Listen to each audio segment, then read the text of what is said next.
प्यारी बहनों, आज हम आपको एक ऐसा सच्चा और दिल दहला देने वाला वाकया सुनाने जा रहे हैं जिसे सुनकर आपकी रूह कांप उठेगी। ये कहानी है एक 9 साल के बच्चे की जो रोजाना बादशाह के दरबार में आकर कहता था कि तुम्हारे महल के नीचे मेरी माँ दफन है, या तो मेरी माँ को निकालो या फिर अपना महल गिराओ। उसकी आवाज सुनकर वजीर मजाक उड़ाते और बादशाह उसे पागल समझकर सिपाहियों को हुक्म देता कि इसे बाहर निकाल दो। लेकिन फिर एक दिन कुछ ऐसा हुआ कि पूरा दरबार रोने लगा और सबको वो सच दिखाया गया जो बरसों से मिट्टी के नीचे चीख रहा था। तो चलें प्यारी बहनों, आज की कहानी शुरू करते हैं। पुराने जमाने की बात है कि एक बादशाह था जिसके दरबार में रोज एक रोता हुआ बच्चा आकर कहता कि तुम्हारे महल के नीचे मेरी माँ दफन है, लिहाजा या तो अपना महल गिराओ या फिर मेरी माँ को निकालो। ये सुनकर बादशाह और उसके दरबारी जोर से हंसते और बच्चे को धक्के देकर महल से बाहर निकाल देते। लेकिन बच्चे ने ये मामूल बना लिया था कि सुबह होते ही जब बादशाह का दरबार लगता था तो वो बच्चा दाखिल होते ही ऊंची आवाज में कहता, बादशाह सलामत, तुम्हारे महल के नीचे मेरी माँ दफन है, लिहाजा अपना महल गिराओ और मेरी माँ को निकालो, नहीं तो मैं तुम्हारा सब कुछ तबाह कर दूंगा। ये सुनकर बादशाह और ज्यादा हंसता और बादशाह का सिपाही उस बच्चे को धक्के देकर महल से बाहर निकाल देता। वक्त गुजरता गया और बच्चे की आवाज पहले से ज्यादा बुलंद होती गई। उसकी आंखों में आंसू नहीं, शोले दिखाई देने लगे और उसकी पुकार अब सिर्फ जुमला नहीं बल्कि इंतकाम बन चुकी थी। कई महीने गुजर गए, बच्चा रोज आता और रोज उसे दरबार से धक्के देकर निकाल दिया जाता। सिपाही उसके साथ ऐसे पेश आते जैसे वो कोई पागल हो और दरबारी उसे देखकर हंसी का तूफान बन जाते। लेकिन वो बच्चा जैसे किसी अनदेखे वादे का कैदी हो, ना रुकता ना थकता और उसी एक जुमले को दोहराता रहता कि बादशाह सलामत, तुम्हारे महल के नीचे मेरी माँ दफन है, या तो मेरी माँ को निकालो या फिर अपना महल गिराओ। लेकिन फिर एक रात ऐसा हुआ कि बादशाह उसी महल के अंदर सोया हुआ था। नींद के दौरान बादशाह ने ख्वाब में देखा कि महल की दीवारें काली हो चुकी हैं, खून रस रहा है और एक औरत है जिसका चेहरा धुंधला है। वो औरत दोनों हाथ दीवारों पर मारकर चीख रही है और कह रही है कि मेरे बेटे को इंसाफ दो, क्योंकि उसकी माँ जिंदा दफनाई गई थी। ख्वाब के दौरान उस औरत की चीख में ऐसा दर्द होता है कि पूरा महल लरजने लगता है और बादशाह अचानक नींद से उठकर घबराकर बिस्तर पर बैठ जाता है और जब वो महल की दीवार की तरफ देखता है तो लरज जाता है, क्योंकि वहां एक साया झूल रहा होता है जो बिल्कुल उस बच्चे की माँ जैसा लगता है। चेहरा तो वाजह नहीं होता मगर दर्द साफ नजर आता है। अगली सुबह बादशाह मामूल के खिलाफ खामोश और गमसुम बैठा होता है। दरबारियों की नजरें बादशाह के चेहरे पर जमी होती हैं, लेकिन कोई कुछ पूछने की जुर्रत नहीं करता। इतने में एक वजीर धीरे से करीब आकर झुकता है और आहिस्ता लहजे में पूछता है, खैरियत तो है हुजूर? चेहरा इतना संजीदा और दिल इतना भारी क्यों लग रहा है? बादशाह फौरन बगैर कुछ कहे एक ही सवाल करता है कि बताओ, आज के दिन वो बच्चा आया है या नहीं आया? वजीर परेशान होकर कहता है, बादशाह सलामत, आज वो बच्चा नहीं आया। बादशाह कहता है, जब भी वो बच्चा आए तो उसे महल के पिछले हिस्से वाले पुराने कमरे में ले जाना, मैं खुद उससे बात करना चाहता हूँ। वजीर अदब से सर झुकाता है और कहता है, हुजूर, हुक्म सर आंखों पर, लेकिन अगर इजाजत हो तो एक बात पूछूं? बादशाह कहता है, पूछो। वजीर कहता है, आखिर वो कौन सी बात है जिसने हमारे दिलेर बादशाह को इतना परेशान कर दिया है? बादशाह एक गहरा सांस लेता है और फिर नजरें महल की दीवारों में गाड़कर बस इतना कहता है, अभी कुछ नहीं कह सकता, वक्त आने पर सब कुछ बता दूंगा। बादशाह चुप रहता है, वजीर को कुछ भी नहीं कहता। लेकिन अगले ही दिन एक खुफिया कासिद दूसरे मुल्क रवाना करता है, जहां एक पुरानी आमिला औरत रहती है जो ख्वाबों की ताबीर जानती है। कासिद जैसे ही उसके सामने बैठता है और बादशाह का पैगाम देता है तो वो औरत थोड़ी देर के लिए आंखें बंद करती है और हौलनाक लहजे में कहती है कि बादशाह के महल के नीचे किसी बेगुनाह की चीखें कैद हैं। अगर उसे इंसाफ न मिला तो तख्त तबाह हो सकता है और बादशाह अपनी आंखों से अपने महल को रेजा रेजा होते देख सकता है। ख्वाब की ताबीर सुनते ही कासिद की सांसें अटक जाती हैं और वो फौरन वापस महल की तरफ रवाना होता है। जैसे ही वो दरबार में दाखिल होकर बादशाह के करीब पहुंचता है और जब आमिला औरत का जवाब सुनाता है तो बादशाह का चेहरा फक हो जाता है। वो लरज जाता है और उसके हाथ से सोने का प्याला नीचे गिरकर टूट जाता है, जैसे वो ताबीर सिर्फ अल्फाज न हो बल्कि हकीकत की दस्तक हो।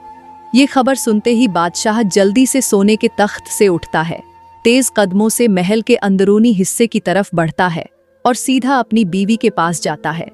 कमरे में दाखिल होते ही परेशानी से सांस लेते हुए कहता है, ऐ मेरी मलिका, मैं तुमसे एक अहम मशवरा करना चाहता हूँ। मलिका फिक्रमंद नजरों से देखती है और कहती है, जी हुजूर, हुक्म कीजिए। बादशाह कहता है, ये बात तुम्हें सुनकर अजीब लगेगी, मगर कई दिनों से एक बच्चा हमारे दरबार में आकर चिल्लाता है कि हमारे महल के नीचे उसकी माँ दफन है, और इसी बात को मैंने खुद भी ख्वाब में देखा है। मैंने एक आमिला औरत से ताबीर भी पूछी है। उसने कहा है कि अगर हमने उस औरत को न निकाला तो हमारा महल तबाह हो सकता है।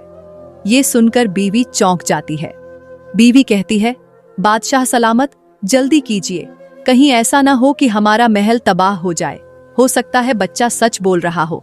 अगर वाकई उसकी माँ हमारे महल के नीचे जिंदा दफन है तो ये हमारे लिए बहुत बड़ा मसला बन सकता है।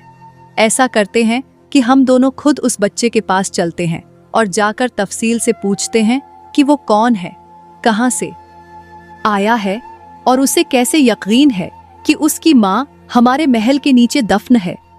बादशाह गहरी सोच में डूबकर कहता है, ए मलिका, मसला ये है कि हमें उस बच्चे के घर का पता ही नहीं है। मलिका फौरन जवाब देती है, तो आप किसी ऐसे वजीर को साथ लगाइए जिसको उस बच्चे के बारे में मालूम हो। बादशाह मलिका की बात को फौरन तस्लीम करता है और एक समझदार वजीर को अपने साथ में लेता है और फिर खामोशी से, बगैर किसी ऐलान के, रात के दूसरे पहर जब पूरा महल सो रहा होता है, बादशाह और मलिका पर्दे में लिपटे महल से बाहर निकलते हैं, जैसे कोई बड़ा राज उनके साथ जा रहा हो और मंजिल सिर्फ उस बच्चे तक पहुंचना थी जो शायद सच बोल रहा है और जिसका सच अब बादशाहत के तख्त को हिला सकता है। अब एक बादशाह, एक मल्लिका और एक वजीर, ये तीनों बच्चे की तलाश में महल से बाहर निकलते हैं। गलियों, वीरान रास्तों और सुनसान मैदानों में कई घंटे गुजारने के बाद आखिरकार एक टूटी फूटी झोंपड़ी के सामने पहुंचते हैं। वजीर कहता है, हुजूर, यही वो जगह है जहां वो बच्चा रहता है। बादशाह और मल्लिका दबे कदमों अंदर दाखिल होते हैं। कमरे में धीमी रोशनी है और एक 9 साल का मासूम बच्चा फटे बिस्तर पर अकेला लेटा है। चेहरे पर मिट्टी, पांव नंगे हैं। बादशाह और मल्लिका आहिस्ता से बच्चे के करीब बैठ जाते हैं। अभी वो कुछ बोलते नहीं कि अचानक सोते हुए बच्चे के लब्बों से एक जुमला निकलता है जो फिजा को हिला देता है। वो बच्चा बेसाख्ता कहता है, अम्मी, तुम घबराओ नहीं, मैं तुम्हारी परेशानी खत्म करूंगा। अगर बादशाह ने मेरी ना सुनी तो मैं अल्लाह को सुनाऊंगा और मेरा अल्लाह बादशाह का सत्यानाश कर देगा। ये अल्फाज सुनकर बादशाह के जिस्म में लर्जा दौड़ जाता है। उसके मुंह से चीख निकल जाती है। इधर बादशाह चीखता है, उधर बच्चे की आंख खुल जाती है। वो घबरा कर उठ बैठता है। सहमे हुए लहजे में पूछता है, तुम कौन हो? मेरी झोंपड़ी में क्यों आए हो? मल्लिका फौरन बच्चे का हाथ थामती है और नरमी से कहती है, बच्चे, परेशान न हो, हम तुम्हारे दुश्मन नहीं हैं। फिर बादशाह झुककर उसकी तरफ देखता है और संजीदगी से कहता है, ऐ बच्चे, हमें ये बता, तू रोजाना दरबार में आकर जो बात करता है वो सच है या कोई झूठ है? आखिर तू किस सबूत के साथ कहता है कि तेरी माँ हमारे महल के नीचे दफन है? बच्चा धीरे धीरे बोलने लगा। उसकी आवाज में लर्जिश थी। वो कहने लगा कि मैं उस वक्त बहुत छोटा था और मेरी माँ आपके महल में काम करती थी। जब वो काम में मसरूफ होती तो मुझे अपने साथ बिठा लेती। मैं एक कोने में खामोश बैठा रहता और वो सफाई, बर्तन या लिबास समेटने जैसे काम करती रहती। लेकिन एक दिन ऐसा आया जो मेरी जिंदगी का सबसे भयानक दिन बन गया। मैंने अपनी आंखों से देखा कि एक शख्स महल के उस खास कमरे में दाखिल हुआ जहां मेरी माँ काम कर रही थी। वो आहिस्ता आहिस्ता उसके करीब गया और फिर मेरी माँ की इज्जत लूटी। मैं डर के मारे साकित हो गया। चीखने की कोशिश की मगर आवाज नहीं निकली। माँ चिल्लाती रही, दहाइयां देती रही, लेकिन किसी ने ना सुना। उस दरिंदे ने ना सिर्फ उसकी इज्जत पामाल की, बल्कि उसे जान से मारने के लिए भी तैयार हो गया। तब मेरी माँ ने लरजते हुए कहा, अगर मुझे मारना ही है तो मुझ पर एक एहसान कर दो, एक कागज पर मुझे कुछ लिखने दो, और जब मुझे दफन करना तो ये कागज मेरे साथ रख देना। बादशाह सलामत, मैं वो सब देख रहा था। मैं चीख रहा था, रोता जा रहा था, लेकिन जब उस शख्स ने मेरे मुंह पर कपड़ा बांध दिया, मेरी आवाज बंद हो गई। फिर वही दरिंदा उसी कमरे के अंदर मेरे सामने एक गड्ढा खोदता है और मेरी माँ की बेजान लाश को उसमें डालकर मिट्टी डालने लगता है। फिर उस दरिंदे ने मेरी आंखों के सामने मेरी माँ को कत्ल किया। उसने मेरे मुंह पर पट्टी बांधी ताकि मैं चीख न सकूं, मेरी आवाज मर जाए। फिर मुझे एक फटे पुराने कपड़े में लपेटा और महल के पिछले दरवाजे के सामने फेंक कर चला गया। मेरी आंखें बंद थीं, मगर दिल जाग रहा था, और जब मैंने आंखें खोलीं तो एक फकीर मुझे उठाकर ले जा रहा था। वो फकीर खैरात मांगने आया था, लेकिन उसने मेरे रोते हुए वजूद को देखा तो खामोशी से गोद में लिया और अपने टूटे फूटे आंगन में ले गया। वो फकीर भी दुनिया में तन्हा था और मैं भी तन्हा था, क्योंकि मेरा बाप तो पहले ही दुनिया से जा चुका था। लेकिन उस फकीर ने मुझे अपना माना, मेरी परवरिश की, रोटी के लुक़मे छोटे किए, खुद भूखा रहा लेकिन मुझे संभाला। वक्त गुजरता गया, मैं थोड़ा बड़ा हुआ, चलने फिरने के काबिल हुआ, तो वो अल्लाह वाला फकीर भी दुनिया से रुखसत हो गया। मैं दोबारा तन्हा हो गया, लेकिन इस बार मेरे अंदर एक फैसला था, एक इरादा था। मैंने दिल में कसम खाई कि मैं अपनी माँ के लिए इंसाफ लाऊंगा, उसे महल के अंदर मिट्टी में दफन नहीं रहने दूंगा, और उसके लिए एक अलग कब्र तैयार करूंगा जहां उसकी रूह सुकून पा सके और जहां उसका बेटा उसके कदमों में बैठकर कह सकेगा, अम्मी मैं आ गया हूं, अब तुम अकेली नहीं हो। बच्चे की कहानी सुनने के बाद मल्लिका की आंखों से आंसू बहने लगे। बादशाह की गर्दन झुक गई। वो बच्चे के करीब आया और कहा, बच्चे, अगर ये सब सच है तो मैं वादा करता हूं तेरी माँ को इंसाफ जरूर दूंगा, लेकिन क्या तू ये बता सकता है कि वो शख्स जिसने तेरी माँ के साथ ये जुल्म किया, उसका चेहरा कैसा था? बच्चा कुछ लम्हे सोचता है, फिर कहता है, और तो कुछ याद नहीं, लेकिन मुझे ख्वाब की तरह लगता है कि उस शख्स का एक कान बिल्कुल भी नहीं था। ये सुनते ही बादशाह के पैरों तले जमीन निकल गई। उसके चेहरे का रंग जर्द हो गया और दिल की धड़कन तेज हो गई, क्योंकि वो जानता था कि महल में सिर्फ एक शख्स ऐसा था जिसका एक कान नहीं था, और वो कोई और नहीं, खुद बादशाह का अपना बेटा था। बादशाह ने कहा, बच्चे तू परेशान मत हो, अगर मेरे दिल में जरा भी अल्लाह का खौफ है तो इंशाअल्लाह तुझे इंसाफ जरूर मिलेगा। कल सुबह अपने मामूल के मुताबिक दरबार में जरूर आना। ये कहकर बादशाह और मलिका वहां से उठे और रात ही रात महल के अंदर वापस चले गए। पूरी रात बादशाह करवटें बदलता रहा। उसके दिल में एक ही सवाल गूंजता रहा कि आखिर मेरा बेटा ऐसा कैसे कर सकता है? अगर वाकई उसने ये जुल्म किया है तो मैं इंसाफ के रास्ते में बाप नहीं बनूंगा। सुबह का सूरज तूलू हुआ और हसबे मामूल वही बच्चा दरबार में आया। आवाज बुलंद की, बादशाह, तुम्हारे महल के नीचे मेरी माँ दफन है, या तो मेरी माँ को निकालो या फिर अपना महल गिरा दो। वजीर पहले की तरह हंसा और सिपाही उसे धक्का देने के लिए आगे बढ़े, लेकिन बादशाह ने रोक दिया। रुक जाओ, उसे मेरे पास आने दो। बच्चा धीरे धीरे बादशाह के करीब आया। बादशाह ने उसके कान में झुककर आहिस्ता से कहा, बच्चे, वही कहानी सुनाओ जो कल रात सुनाई थी। फिर बादशाह ने बुलंद आवाज में ऐलान किया, ऐ लोगो, आज ये बच्चा कुछ कहना चाहता है और तुम सबको दिल से सुनना होगा।